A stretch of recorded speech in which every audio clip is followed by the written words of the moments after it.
Ouais, bonjour les amis. Alors, on continue avec notre Exode. On est au chapitre 17, mais maintenant nous sommes au verset 8 à 14 et vous allez voir un épisode assez amusant. Alors Amalek vint se battre avec Israël à Réphidim. Moïse dit à Josué, « Ok, choisis-nous des hommes et sors te battre contre Amalek.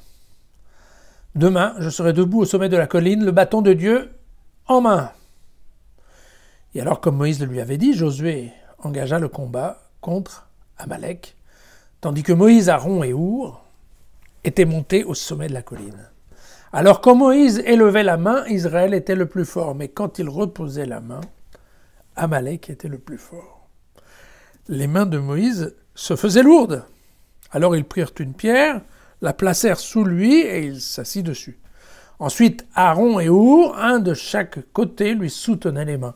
Ainsi, ses mains tinrent fermes jusqu'au coucher du soleil, et Josué fit céder Amalek et son peuple au tranchant de l'épée. Le Seigneur dit à Moïse, « Écris cela en mémorial sur le livre et transmets-le aux oreilles de Josué, j'effacerai la mémoire d'Amalek, je l'effacerai de sous le ciel. » Eh oui.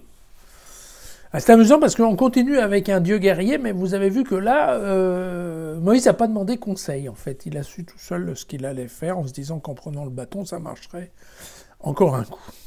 Alors, il faut quand même que vous sachiez que la tribu d'Amalek, il n'est absolument pas certain qu'elle ait existé.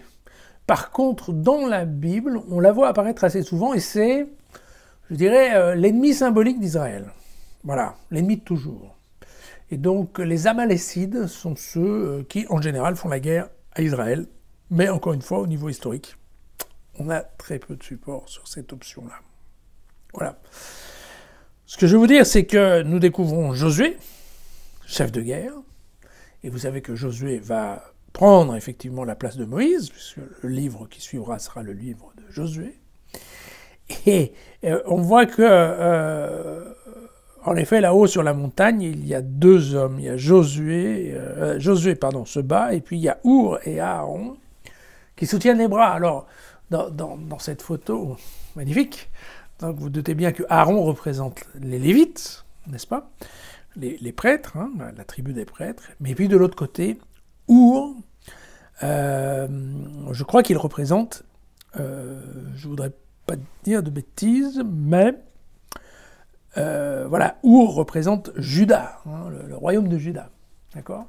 Et donc, vous voyez que en fait, ce sont les deux tribus qui vont supporter quelque part la victoire des Hébreux contre Amalek, contre les méchants, voilà.